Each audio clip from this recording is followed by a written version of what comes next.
Hello, welcome back. ഇന്നത്തെ ദിവസത്തിലേക്ക് എല്ലാവർക്കും സ്വാഗതം. അപ്പം എല്ലാവർക്കും സുഖമായിരിക്കൂലേ? എനക്കും മക്കൾക്കും ഇവിടെ സുഖമാണ് കേട്ടോ. അൽഹംദുലില്ലാഹ്, കുഴപ്പമൊന്നുമില്ല, റാഹത്തായിട്ട് പോകുന്നുണ്ട്. പിന്നെ ഇന്ന് ഞാനൊരു കുഷ്കൻ്റെ ഒരു റെസിപ്പി ആയിട്ടാണ് കേട്ടോ വന്നിരുന്നത്. മൈസൂർ കുഷ്ക. ഇതൊക്കെയാണ് ഇപ്പം പിന്നെ നമുക്ക് എല്ലാവർക്കും വെക്കാൻ അറിഞ്ഞിട്ടോ. ആദ്യം എന്ന് പറഞ്ഞാൽ ഈ കുഷ്ക എന്താണെന്നൊന്നും നമുക്ക് അറിയില്ലായിരുന്നു. ആദ്യത്തെ കഥ ഒട്ടാകെ ഒരു നെയ്ച്ചോറ്, ഇറച്ചി ഇതൊക്കെ തന്നെ അല്ലേ. അങ്ങനെ അതിന് വേണ്ട സാധനങ്ങൾ ഞാൻ ഒരു അരി എടുത്തിന് കേട്ടോ. നല്ലോണം തക്കാളി വേണം, ഉള്ളി, മല്ലിച്ചപ്പ്, പുതിനച്ചപ്പ്, ഇത് പിന്നെന്താ മെന്ത സപ്പു, പിന്നെ ഇഞ്ചി വെളുത്തുള്ളി പേസ്റ്റ്, തൈര്. മെന്ത സപ്പ് എന്ന് പറഞ്ഞാൽ ഉലുവച്ചപ്പ്. അതിന് ഇനി എന്തോ ഒരു പേര് പറയുമല്ലേ, എനിക്ക് അതിൻ്റെ പേരൊന്നും കിട്ടുന്നില്ല ഇപ്പം. അത് പച്ച, ഈ ഉലുവച്ചപ്പ് പച്ചയാണെങ്കിൽ ഇനിയും ടേസ്റ്റാണ് കേട്ടോ. ഇവിടെ നമുക്ക് പച്ച കിട്ടും, പക്ഷെ നമുക്കിപ്പോൾ ഇവിടെ സുധാരം പോകാൻ ആരുമില്ലല്ലോ, അതുകൊണ്ട് പിന്നെ അതായിട്ടില്ല. അങ്ങനെ പിന്നെ അത് അടുപ്പത്ത് വെച്ചിട്ട് പിന്നെ സ്പൂണ് ജീരകം ഇട്ട് കൊടുത്തിട്ടാ, വലിയ ജീരകം ഇട്ട് കൊടുത്തിട്ട് ഉള്ളി ഇട്ട് കൊടുത്തിട്ടാ. അങ്ങനെ ഇതിന് ഇഞ്ചി വെളുത്തുള്ളി പേസ്റ്റ്, പിന്നെ മല്ലിച്ചപ്പ്, പുതിനച്ചപ്പ്, മറ്റേ ഉലുവച്ചപ്പ്, ഇതൊക്കെ എത്ര ഇട്ടാലും ടേസ്റ്റ് കൂടുക എന്നല്ലാതെ ഒരു കുത്തൽ വരൂല കേട്ടോ. അതേപോലെ തന്നെ ഇഞ്ചി വെളുത്തുള്ളിയും പേസ്റ്റ്, ഉള്ളി നല്ലോണം വാടിയതിൻ്റെയൊക്കെ ശേഷം ഇഞ്ചി വെളുത്തുള്ളിയും ഇട്ട് കൊടുക്കുക കേട്ടോ. പക്ഷെ നമുക്ക് മറ്റേ ദം ബിരിയാണി പോലെയല്ല ഇത്, നമുക്ക് തിന്നാലും വല്ലാതെ മടുപ്പ് തോന്നുക അങ്ങനെയൊന്നുമില്ല കേട്ടോ. അങ്ങനെ തക്കാളി എത്ര ഇട്ട് കൊടുത്താലും കുഴപ്പമില്ല. ഞാനൊരു 7-8 തക്കാളി എടുത്തിന്, ഒരു മുക്കാൽ കിലോത്തോളം തക്കാളി എടുത്തിന് കേട്ടോ. അങ്ങനെ ഈ തക്കാളി നല്ലോണം വാടണം, നല്ല ടേസ്റ്റാണ് ഈ ബിരിയാണി. അങ്ങനെ ഇത് ഉള്ളിയും തക്കാളി നല്ലോണം വാടാൻ വേണ്ടിയിട്ട് ഈ ചോറ്റിന് വേണ്ട ഉപ്പിട്ട് കൊടുക്കുക കേട്ടോ. ഇറച്ചിയിലും ഞാൻ ഉപ്പും മഞ്ഞളും ഇട്ട് വേവിക്കാൻ വെച്ചിനല്ലോ, അതിലും ഇട്ടിന് കേട്ടോ കുറച്ച് ഉപ്പ്. അങ്ങനെ അത് നല്ലോണം അവിടെ കടന്നങ്ങ് വാടട്ടെ കേട്ടോ. അങ്ങനെ അത് നല്ലോണം വാടുന്നുണ്ട് കേട്ടോ. തക്കാളിയൊക്കെ നമ്മൾ നല്ല കുത്തി ഉടക്കി കൊടുത്ത് എത്രത്തോളം വാടി പേസ്റ്റാകുന്നു അത്രത്തോളം ടേസ്റ്റാണ് ഉണ്ടാവുക. അതിനിപ്പോൾ ദം ബിരിയാണിക്കായാലും അങ്ങനെ തന്നെയാണല്ലോ, അപ്പം ഇതും അങ്ങനെ തന്നെ. പക്ഷെ എണ്ണ കുറച്ച് തോനെന്നെ ഒഴിച്ച് കൊടുക്കണം കേട്ടോ. ഇത് നല്ലോണം ഇതാണ്. പിന്നെ ഇതിന് നെയ്യ്, പിന്നെ വെളിച്ചെണ്ണ അതൊന്നും പറ്റൂല കേട്ടോ. എളുപ്പ പരിപാടിയാണ്. ഗസ്റ്റൊക്കെ വന്നിരുന്നുണ്ടെങ്കിൽ നമുക്ക് ചിക്കനോ ബീഫോ മട്ടനോ എന്തുണ്ടെങ്കിലും പെട്ടെന്ന് അങ്ങ് വേഗം എടുത്ത് ആക്കാൻ പറ്റുന്നൊരു സാധനമാണ് കേട്ടോ. അങ്ങനെ ഞാൻ അടിയിൽ പിടിക്കേണ്ട അലുമിനിയത്തിൻ്റെ ചെമ്പല്ലേ, അതുകൊണ്ട് ഞാൻ എന്താക്കിയിട്ടില്ല എന്ന് പറഞ്ഞാൽ അടിയിൽ പിടിക്കേണ്ടായിട്ട് കുറച്ച് തീയൊന്ന് വെച്ച് കൊടുത്തിന്. എന്നിട്ട് നമ്മൾ ഇളക്കി കൊടുക്കുമ്പോൾ തീ എന്താക്കുക, നമ്മൾ തുറന്നിട്ട് നമ്മളെ കയ്യിലിടുമ്പോൾ സമയത്ത് അതൊന്നും എന്താക്കുക, തീ കൂട്ടിയിട്ട് പിന്നെ ഇളക്കി കൊടുക്കുക. അങ്ങനെ നല്ല വാടി വന്നിട്ടോ.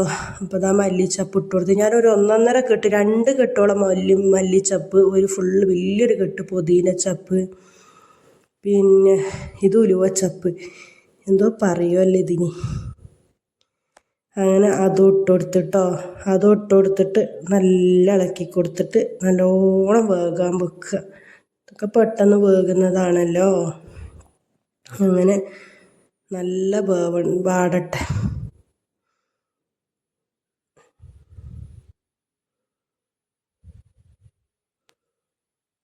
സുബഹി വാങ്ങിൻ വീശും കാറ്റിൽ സുഗന്ധമായ അവൾ തഴുകും എന്നെ, സുവർഗത്തോപ്പിലെ ഹൂറിയ പോലെ മുഞ്ചത്തിയായൊരു പെണ്ണിവളല്ലേ കലും. അങ്ങനെ പിന്നെ എണ്ണൊക്കെ തെളിഞ്ഞ് വന്നിട്ടോ, നല്ല വാടിയിട്ട്. അപ്പോൾ 1.5 ടേബിൾ സ്പൂണ് മല്ലിപ്പൊടി ഇട്ടോ. പിന്നെ ഈ കുരുമുളക് പൊടിയൊന്നും ഇതിൽ ഇടുന്നവരും ഉണ്ട്, പക്ഷെ ഞാനങ്ങനെ ഇടലില്ല. ഇതിൻ്റെതായൊരു ടേസ്റ്റ് കിട്ടണമെങ്കിൽ എണ്ണൊക്കെ കണ്ടോ തെളിഞ്ഞ് നിൽക്കുന്നുണ്ട്. 1 സ്പൂണ് മുളകും പൊടി.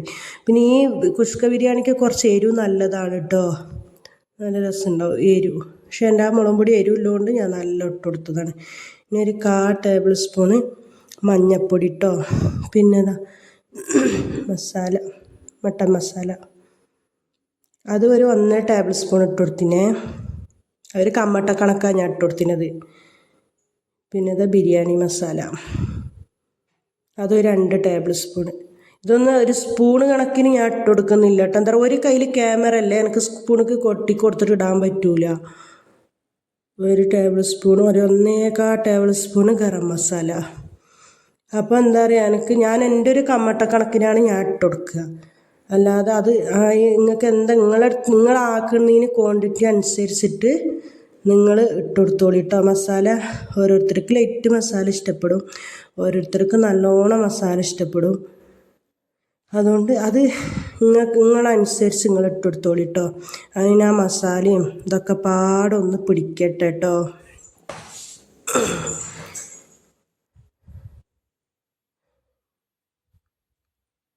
അങ്ങനെ അതൊക്കെ പാടെ പിടിച്ചതിൻ്റെ ശേഷം നമ്മൾ വേവിച്ച് വെച്ചിറച്ചില്ല. പക്ഷെ ഇങ്ങനത്തെ ഈ ബിരിയാണി വെക്കുമ്പോൾ നെയ്യില്ല ഇറച്ചി തന്നെ എടുക്കാൻ ശ്രമിച്ചോളൂ കേട്ടോ. അപ്പോൾ ഒന്നുകൂടെ ഒന്ന് ടേസ്റ്റ് ഉണ്ടാവും കേട്ടോ.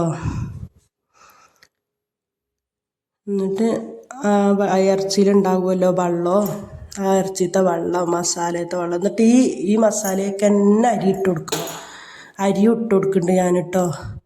ഞാൻ പിന്നെ ക്യാമറ ഇതാക്കിയതിൻ്റെ ശേഷം അരിയെല്ലാം അതിക്ക് കൊട്ടി കൊടുക്കുന്നുണ്ട് കയ്യും കൊണ്ട് കേട്ടോ. എന്നിട്ട് ഇതിനപ്പം നല്ലോണം കൂട്ടി വെച്ചു. അപ്പോൾ ഇതെന്തിനാണ് ഇട്ടോട്. ഇനിയിപ്പോൾ ഇതിന് കുറച്ച് വെള്ളം എറിയതോടെ ഇപ്പുറം ഞാൻ ചൂടുവെള്ളം വെച്ചിനി. അപ്പോൾ പിന്നെ ആ കുക്കറിലേക്ക് തന്നെ ഒഴിക്കണം. അതിൻ്റെ നെയ്യും ഇതൊക്കെ ഉണ്ടാവുമല്ലോ, ഇറച്ചി വേവിച്ചേ. അപ്പം അതിക്ക് തന്നെ അങ്ങ് ചൂടുവെള്ളം ഒഴിക്കുമ്പോൾ അതങ്ങോട്ട് കളയണ്ടേ, ഒരിട്ടും കളയണ്ട. ഇത്രയും തിരിഞ്ഞടിച്ച് നമ്മളടുത്തേക്ക് എത്തിയിട്ട് നമ്മളൊരു വറ്റ് പോലും നമ്മൾ കളയരുത് കേട്ടോ. എന്താ പറഞ്ഞാൽ അത് ചാക്കിലാക്കി ബാഗിലാക്കിയ പിന്നെ എവിടെല്ലാം എന്തെല്ലാം പണി കഴിഞ്ഞിട്ടാണ് ഒരരിയായാലും എന്ത് സാധനമായാലും നമ്മളെ കയ്യിലേക്ക് എത്തുന്നത്. അപ്പം അത് നമ്മളെ കയ്യിലെത്തിയിട്ട് അത്രയും കഷ്ടപ്പെട്ട് അത് നമ്മളെ കയ്യിലെത്തിയിട്ട് നമ്മളത് പടക്കാക്കുമ്പോൾ അതൊരു ഇതാണ്. അപ്പോൾ എന്നും പറയുന്നത് പോലെ തന്നെ കേട്ടോ മക്കളെ. ഇതാ പിന്നെ അതിൻ്റെ ഇടയിൽ കൂടി തൈരും ആക്കുന്നുണ്ട്. എന്നും പറയുന്ന പോലെ തന്നെ സബ്സ്ക്രൈബ് ചെയ്യാതെ കാണുന്നവരാരെങ്കിലും ഉണ്ടെങ്കിൽ സബ്സ്ക്രൈബ് ചെയ്തിട്ട് കാണിട്ടോ. വീഡിയോ ഇഷ്ടപ്പെട്ടിട്ടുണ്ടെങ്കിൽ ലൈക്കും ഷെയറും കമൻറ്റും ഒന്നും ചെയ്യാൻ മറക്കരുത്. നിങ്ങൾക്ക് എന്ത് അഭിപ്രായമാണെങ്കിലും പറഞ്ഞോളൂ കേട്ടോ. പിന്നെ നിങ്ങൾക്ക് പറ്റുന്നതിന് നിങ്ങൾ കമൻ്റ് ഇടുന്നതിന് ഞാൻ ഒരു സിമ്പിളെങ്കിലും തന്ന് ഞാൻ നോക്കുന്നുണ്ട് എന്നുള്ളത് ഞാൻ അറിയിക്കുന്നുണ്ട് കേട്ടോ. പിന്നെ അവിടെ മൂടി വെച്ചിട്ടോ.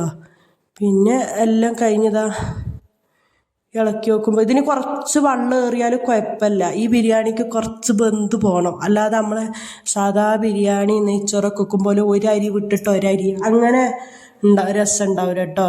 ഇങ്ങനെയാ രസം. ഒന്ന് വെന്തിന്ന് ഒട്ടണം, ഒന്നും ഒട്ടി ഒരു ഇതായി നിൽക്കണം. അപ്പോഴാണ് ഈ കുസ്കൻ്റെ ഒരു ടേസ്റ്റ് വരിക കേട്ടോ. അപ്പോൾ പിന്നെ ഞാൻ അതൊക്കെ ഒന്ന് ദമ്മൊക്കെ ഇട്ട് ഒന്ന് ചെറുങ്ങനാക്കി കൊടുത്ത് ചെറിയതിലാക്കിയിട്ട് ഒന്ന് നല്ല തീ കുറച്ച് ദമ്മിട്ട് കൊടുത്തിട്ട് വെച്ചിട്ടോ. പിന്നെ തിന്നണ വീഡിയോ ഒന്നും എടുത്തിട്ടില്ല. പിന്നെ കുട്ടികൾക്ക് എന്താക്കി വിളമ്പി കൊടുത്തിട്ടില്ല കേട്ടോ. വീഡിയോ ഒരു ഫോട്ടോ എടുക്കാൻ വേണ്ടിയിട്ട് ഒരു പ്ലേറ്റിക്ക് ഇങ്ങനെ വിളമ്പിയതാണ് കേട്ടോ. വിളമ്പാ സമയത്ത് നമ്മൾ ആ ഒഴിച്ച വെള്ളം ഇതൊക്കെ കറക്റ്റായിന് കേട്ടോ. ഇന്നത്തെ വീഡിയോ ഇത്രയേ ഉള്ളൂ കേട്ടോ. പുതിയ വീഡിയോ വരേക്കും അസ്സലാമു അലൈക്കും.